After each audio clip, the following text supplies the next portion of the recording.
Picture this. Your husband of 2 years sits you down, eyes avoiding yours, and says he's leaving because a stunning woman flirted with him for the first time in his life. No fair, he swears. But he can't let this opportunity slip away. Devastated, you question everything until a wave of support and self-discovery turns the tables, leaving him to face the consequences of his choice.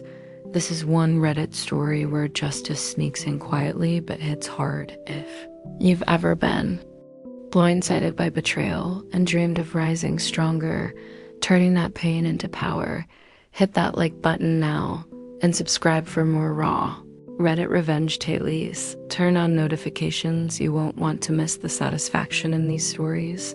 Let's dive in. Let's set the scene properly, because this isn't just a breakup. It's a gut-wrenching unraveling that exposes cracks you never knew were there.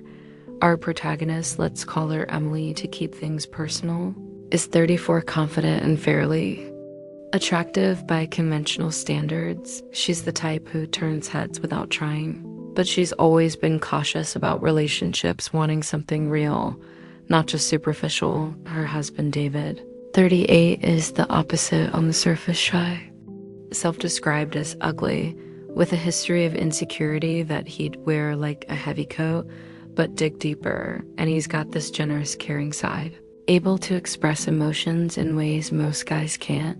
When Emily met him through mutual friends, she couldn't believe he was single.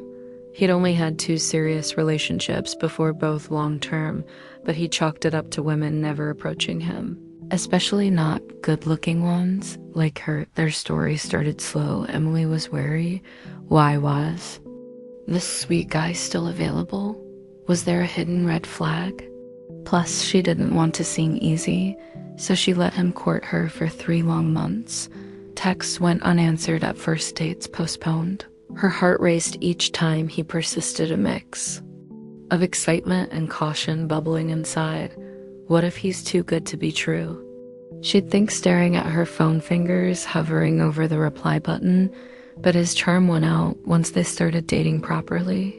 It was a whirlwind, passionate, wonderful, fast. They dated 2 years, married in a small ceremony where his vows made her tear up, promising she'd always be his dream woman. For over 4 years total, it felt solid, or so she thought.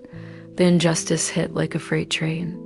One ordinary evening, David came home from work, his face pale, hands fidgeting with his keys, a jangling sound that still echoes in Emily's mind as the moment everything shattered. He sat her down on their worn couch, the one they'd picked out together at a flea market, and dropped the bomb. I'm leaving. Her stomach twisted, a cold sweat breaking out on her back. Why? Because a woman drop-dead gorgeous with flawless skin and a smile that could light up a room had approached him at a restaurant while he was eating lunch alone. She'd struck up a conversation, friendly at first, but it escalated. They exchanged numbers, texted more and more. She knew he was married, but pursued him anyway, saying she'd fallen for him and couldn't let it pass. Emily's vision blurred with tears as he explained, his voice cracking but firm. This has never happened to me, he said, eyes wide with a mix of awe and guilt. Women don't hit on me. I always had to chase to prove myself. With you, it took 3 months just for a date. His words stung like salt in a fresh wound, reminding her of those early days when she'd played hard to get her chest tightening with regret. Now she pressed for details, her voice trembling. Did you cheat? He swore no, just one lunch meet after the initial encounter. But he was excited, hesitant, drawn in by the novelty of being wanted without effort. It's the first time I feel genuinely desired, he confessed, his body language shifting, shoulders straighter like a weight lifted to avoid emotional cheating. He was ending things clean. Emily felt powerless, her fists clenching under the table, internal monologue, screaming, how could he throw us away for a fantasy? After everything? The frustration built in waves over the next days. Emily paced their apartment, the air thick with the scent of his cologne. Still lingering on pillows, she'd replay conversations in her head.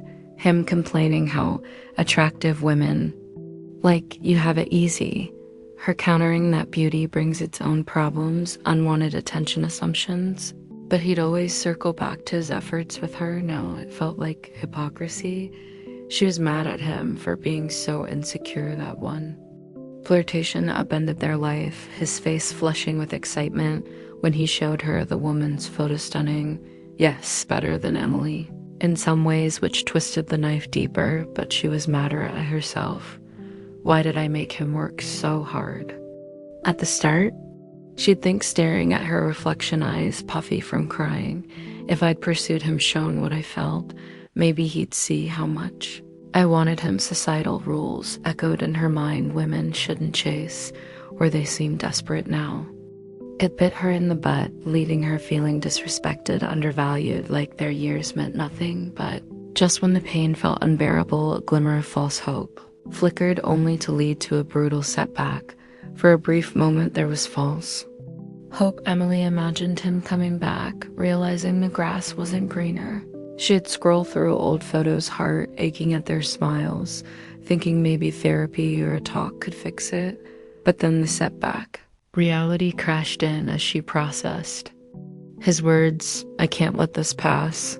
No cheating, sure, but the emotional abandonment felt worse. He was doing the right thing by ending it before starting with her, just like she'd always said people should when falling for someone else. It made hating him harder, her body slumping in defeat, breaths shallow as powerlessness washed over her friends. Noticed her silence, but she couldn't bring herself to tell her. BFF yet. The hurt too raw, like admitting failure.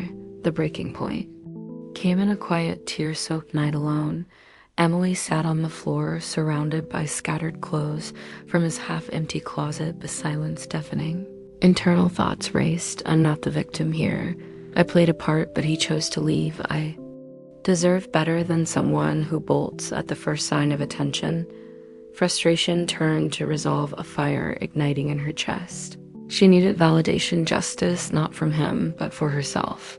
That's when she turned to Reddit, pouring out the story in a raw rant, fingers flying over the keyboard. She hit post, heart pounding. Little did she know this would spark the revenge planners. Comments flooded in tension, eased slightly.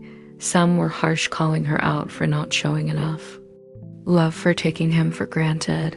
Others empathized, pointing out his insecurity as the real villain. Emily read them, all her eyes, stinging body curled on the couch. He was starving for attention. One said, and it hit home, had she been complacent? The planning began, subtly bolstered by the support. She mustered courage to text her BFF, no more hiding. They met, words tumbling out amid sobs, the cafe's coffee steam blurring her vision. Her BFF listened, hugging her tight then. Spontaneously booked a spa weekend. We're getting your head clear, she said, voice firm. Emily nodded, determination hardening. This was her way to reclaim control, to heal without begging him back. Pack the bag, drive away, leave the pain. Behind the execution unfolded over that weekend. A spa's warm steam enveloped her, essential oils filling the air with lavender calm. Massages eased knotted muscles, saunas sweated out the toxicity. Conversations with her BFF flowed like wine deep. Honest, revealing. You weren't perfect, but neither was he. Her friend said, hand on Emily's shoulder. Internal doubts crept in. What if I never find someone again? But they faded as clarity emerged. She wasn't fucked. She was free sensory. Details painted the transformation. The cool sheets on her skin at night. The sound of waves crashing nearby. The taste of fresh fruit breakfast fueling her resolve. The justice delivered itself in the quiet triumph of self-discovery back home. Emily felt a surge of relief, her posture straighter, smile tentative but real. No dramatic confrontation, but the payoff came in waves. Knowing she'd risen above while he chased a fleeting high, his shocked reaction imagined in her mind him scrolling social media, seeing her glowing posts from the spa, realizing what he'd lost. But the real humiliation for him was internal, his insecurity exposed as the true destroyer. For Emily, the emotional release hit during a solo walk on the beach, wind whipping her hair, tears of triumph mixing with salt air. I deserve someone who stays, she whispered, chest expanding with freedom. Validation washed over her, not from revenge, but from reclaiming her power. This tale shows karma isn't always loud sometimes. It's the quiet strength you find after betrayal, reminding us that true justice comes from within, turning powerlessness into unshakable confidence. If this story's emotional turnaround gave you those satisfying chills, smash that like button and drop in the comments. What's your ultimate karma moment from a breakup? Subscribe for more gripping Reddit stories that deliver justice. See you next time.